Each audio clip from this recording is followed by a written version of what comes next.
একটু ভেবে দেখুন তো, উত্তর আছে আপনার কাছে? চলুন রেড মৌলভী ভাসানীর কাছে যাওয়া যাক। তিনি স্বাধীনতার কথা অনেকবার বলেছিলেন, কিন্তু কখনোই উল্লেখযোগ্য কোনো সাড়া পাননি। একজন একজন করে অন্যান্য নেতাদের কথা আমরা যদি একটু মনে করতে থাকি বা বিবেচনায় আনি, তাহলে এটা স্পষ্টভাবে দেখব যে কারুর দ্বারাই স্বাধীনতা অর্জন সম্ভব হয়নি, হতো না। বাংলাদেশের স্বাধীনতার প্রশ্নে সারা দেশের মানুষকে একতাবদ্ধ করতে পেরেছিলেন একমাত্র, আমি আবারও বলছি, একমাত্র বঙ্গবন্ধু শেখ মুজিবুর রহমান।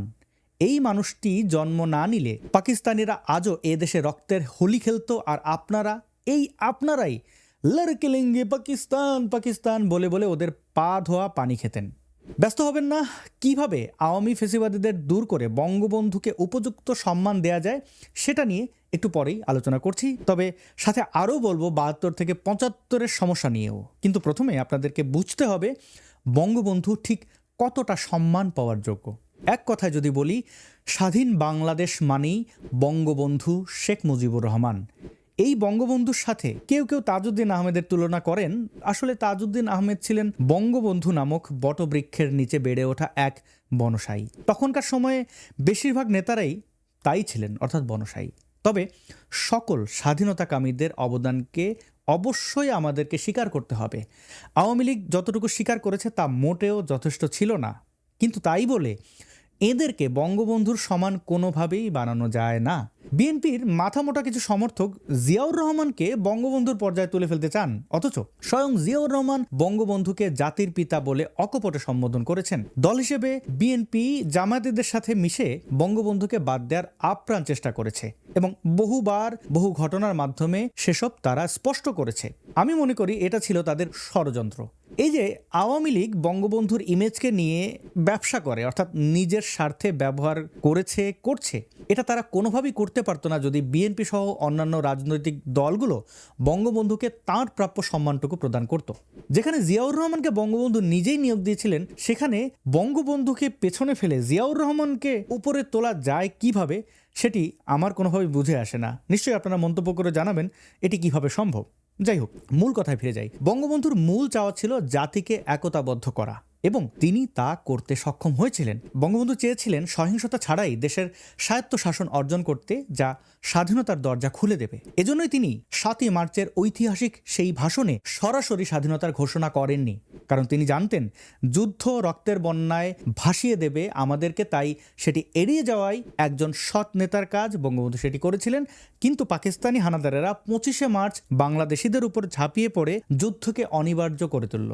এই অবস্থায়ও অকুতোভয় বঙ্গবন্ধু পালিয়ে যাননি।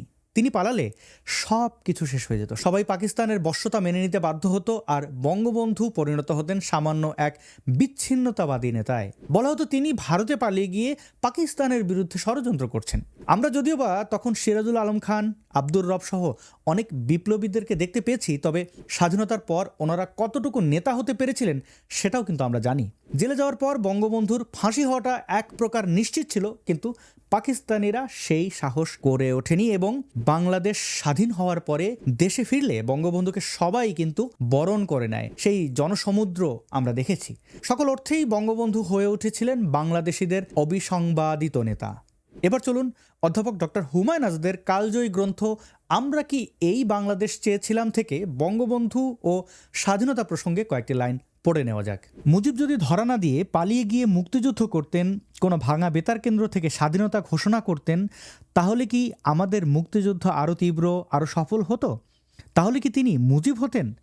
তাহলে তো তিনি হতেন মেজর জিয়া। মুজিব পালিয়ে গিয়ে মুক্তিযুদ্ধের ঘোষণা দিলে মুক্তিযুদ্ধ হতো না, তিনি মুজিব হতেন না, হতেন সামান্য বিচ্ছিন্নতাবাদী, এবং আমরা একটি বিশাল রাজনৈতিক ভাব প্রতিমাকে হারাতাম। মুক্তিযুদ্ধে আমরা এত অনুপ্রেরণা বোধ করতাম না। যোদ্ধা মুজিব থেকে বন্দি মুজিব ছিলেন অনেক শক্তিশালী ও প্রেরণাদায়ক। তিনি তখন হয়ে উঠেছিলেন মহানায়ক, ঘোষকের থেকে অনেক ওপরে যার স্থান। মুক্তিযুদ্ধের সময়টি ভরে তিনি ছিলেন নিয়ন্ত্রক ও প্রেরণা। তিনি ছিলেন এক অর্থে মুক্তিযুদ্ধ। পাকিস্তানের কারাগারে তিনি হয়তো মুক্তিযুদ্ধের কথা জানতেনও না, পাকিস্তানিরা তাকে তা জানতেও দেয়নি। মুক্তিযুদ্ধের রূপ কি তা হয়তো তিনি কল্পনাও করতে পারেননি, কিন্তু সকল বাঙালির রূপ ধরে তিনিই করে চলেছিলেন মুক্তিযুদ্ধ।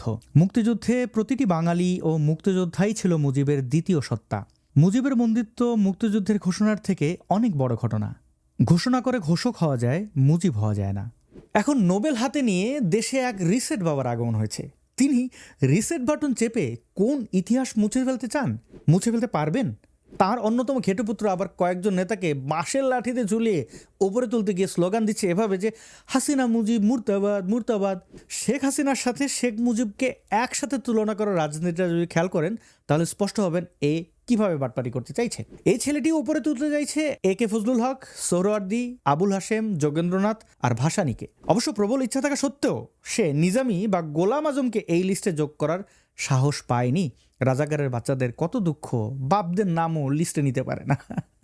যাই হোক, যোগেন্দ্রনাথ হিন্দুদের সাথে বিশ্বাসঘাতকতা করে দেশ বিভাগের পর ভারতে পালিয়েছিলেন। আর বাদ বাকি নেতাদের ইতিহাস তো আমরা সবাই জানি। নিশ্চয়ই ওনাদের সামনে আনা দরকার, কিন্তু স্বাধীনতা যুদ্ধে অবদান প্রশ্নে ওনারা বঙ্গবন্ধুর ধারে কাছেও আসতে পারবেন না।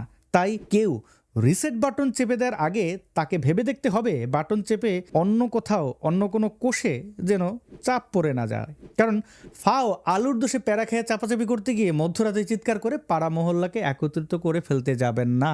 এবং এই ধরনের ফাতরামি করতে আসলে আমরাও কিন্তু ডিলিট বাটনে প্রেস করে আপনাদের মতো 2 দিনের অবৈধ সো কল্ড উপদেষ্টাদের হাপিস করে দেব। বিষয়টি মাথায় রাখবেন। আর যদি কেউ কিছু নাও করে, এমনিতেই সময়ের স্রোতে নর্দমায় স্থান নেবেন। এটাই হবে আপনাদের পরিণতি।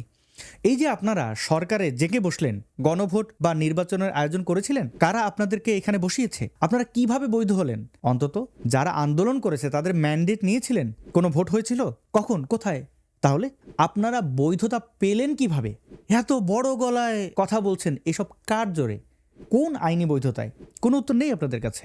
আবার কয়েকটা রাজাকারের বাচ্চা বা রাজাকারের ছাও এখন উপদেষ্টা হয়েছে। আরে বাপরে!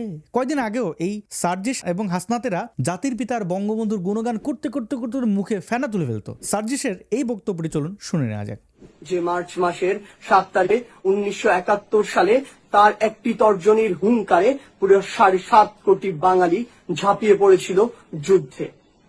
যুদ্ধ শেষে ছিনিয়ে এনেছিল স্বাধীন দেশের স্বাধীন পতাকা। অনেকে বঙ্গবন্ধুর সেই ভাষণকে আব্রাহাম লিঙ্কনের গেটিসবার্গের ভাষণের সাথে তুলনা করে থাকেন, কিন্তু আমি কখনো সেই তুলনা করিনি। কারণ যে ভাষণ স্বাধীনতার 50 বছর পরেও যে ভাষণের প্রতিটি শব্দ আমাকে শিহরিত করে তোলে, সে ভাষণ পৃথিবীর অন্য কোনো ভাষণের সাথে তুলনাযোগ্য হতে পারে না।